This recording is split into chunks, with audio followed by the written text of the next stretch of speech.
A similar game up in the SCG where the Dockers had a really good lead. Sydney came home late, but ultimately the Dockers are into the top four, playing some pretty good footy. They are. Shocking first quarter by the Swans, conceding 7 goals too. Here's the last stoppage, 30 seconds to go. A point down. Blakey, what a game he played, and that pass is exquisite to Logan McDonald. And unfortunately, he rolled. He probably not meant to roll out, but he rolled out slightly, and the ball went exactly where he kicked it. Unfortunately, just didn't connect with it. It's never easy kicking from that 54, 55 metres, and he's got to get over the line well and truly for them not to touch it. So he was shattered.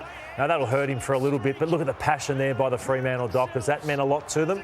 And they're now in the top four, considering Justin Longmuir has been under a fair bit of pressure this year. So a ripper win. No, it's a ripping win, and they play Richmond coming up, so a chance to really solidify themselves as genuine premiership credentials. They haven't had many bad games. They had a couple, one against the Western Bulldogs, but largely they've been pretty consistent. So they did a great job on Sydney's big three, and part of that was Nat Fyfe, who went to Isaac Heaney. Now, Fyfe clearly isn't the player that he once was. His disposal has been poor this year, particularly his kicking, but he didn't need to kick the footy yesterday, just 6 kicks.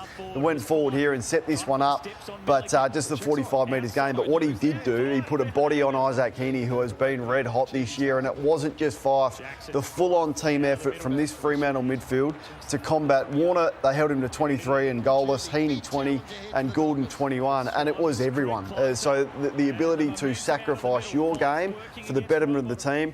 They shut them down. Sydney couldn't transition the ball, kept them to 68 uncontested marks, and just a terrific team performance from that midfield from the Dockers. Are you coming around at all to the Darcy-Jackson combo, Kane? They just brought down Grundy.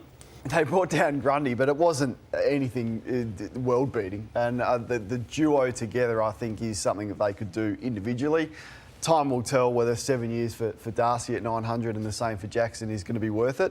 Yesterday, I thought Darcy did a pretty good job on Grundy. What was more important, the Fremantle Dockers did it without their captain and their best defender, so it gave the opportunity to young Draper, and I want to show you his last 6 or 7 minutes because he was instrumental in getting this job done. So he's got an awful position here up against McLean, but still does the job, and this says a lot about McLean as well as Draper. Again, the ball goes in. He's not in a great position here. McLean is in the A1 position, but he pushes back on him and has enough doubt in McLean and gets the ball over. So if he takes one of these marks, it's a different game. This one is a bit different. So almost a chop of the arms, but did it well enough to bring the ball to ground. And then this last one, in the last minute, takes the front position again. McLean should be taking that mark, gets in front. Time and time again, he saved the game for him. So a big job from a young man. Well done. Huge game. The slow starts are a problem for the Swans. It's happened previously in recent weeks. The Crows, the Cats, the Dogs, the Blues, they've got over the line in those games. They didn't yesterday. John Longmuir lamenting this situation.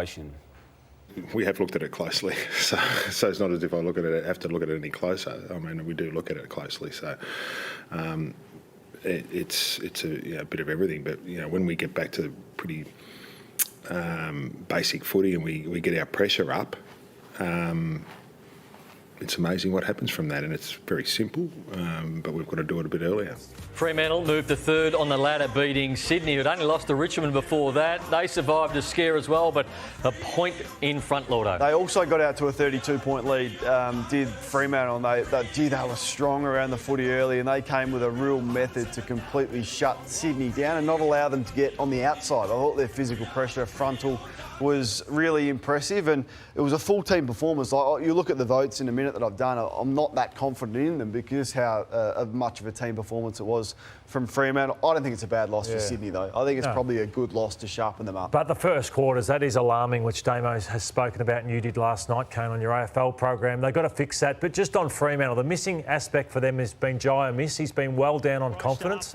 And it was so good for him yesterday just to take a mark early and go back and kick it, because he was a beautiful kick last year. Yeah, he kicked 41 goals last year in a team that didn't make finals. And obviously alongside that man now, Josh Tracy, who is shaping beautifully. If they can just get a form of consistency going, I think they can aim high there this year. I really do, because what happened yesterday came without their captain, who's so important to them in Alex Pearce, and they were able to withstand that Sydney comeback and still hold firm late.